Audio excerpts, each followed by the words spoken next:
This house would impoverish corruptors. I'm here today, will be standing as the opposition team. And we like to disagree to this motion that this house would impoverish corruptors. First of all, I would like to reconsider about the OG arguments. First, they state that the corruptors should return the money that have been that they should return the money that they have been taken, and at 150% as an additional fine. But let's say that they already returned the money and they already become poverty, but they have to add an additional 150% to return to the country. But they don't have any money and the powers because they already become poverty. So it will give a backlash to our country and give a new problem for the country. And let's just imagine, especially we all know in Indonesia there's a lot of corruptions. When we apply that sentence, impoverished sentence to the corruptors, let's imagine how many people will be impoverished and become poverty and will give many backlash to our country and will be a burden for us, for the country. And let's say the second statement from the OG team, they state that 150% for us is just a proposal. If we talk about proposal, we have a proposal from our opposition team earlier. They state that about rehabilitation, so we like to add some extra for them. How about revocation of political rights? Let's say the corruptors have corrupt and they jobless, but they have still the right to become a politician. What is the point of impoverish them, but they still have the power to become their own self? So if we just impoverish them and add 150%, it will not be effective.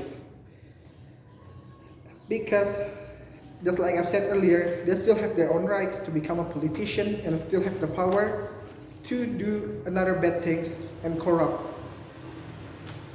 And how about penal law? There's a law in our country.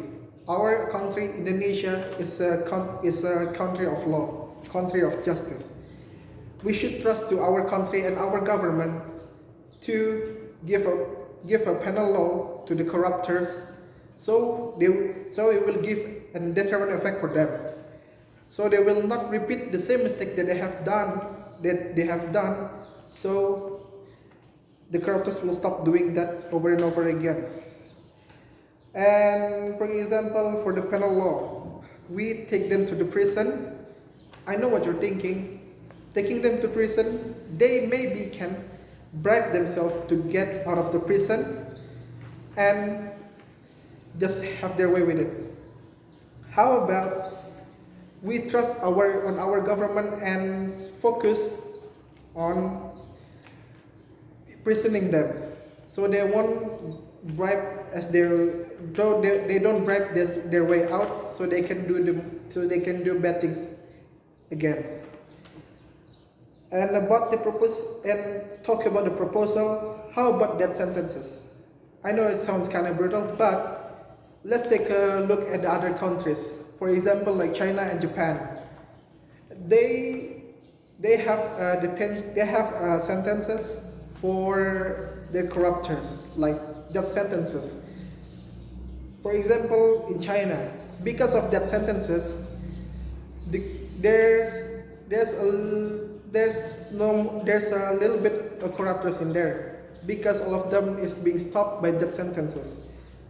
If we talk about if we want to stop them to corrupt, and not just that,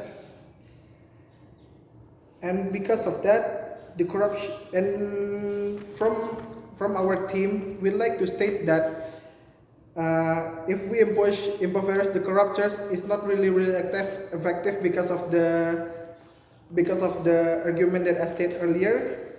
I would like to conclude it. First, it will give a new problem to our country because it can give the country a backlash effect.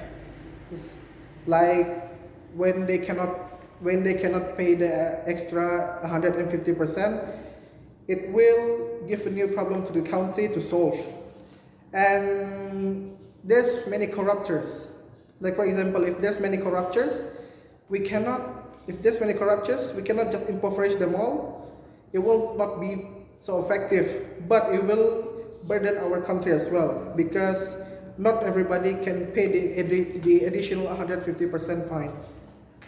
And about the proposal, we have stated earlier that the corruptors should give a penalty about the revocation of political rights because we just don't have to give them that. We just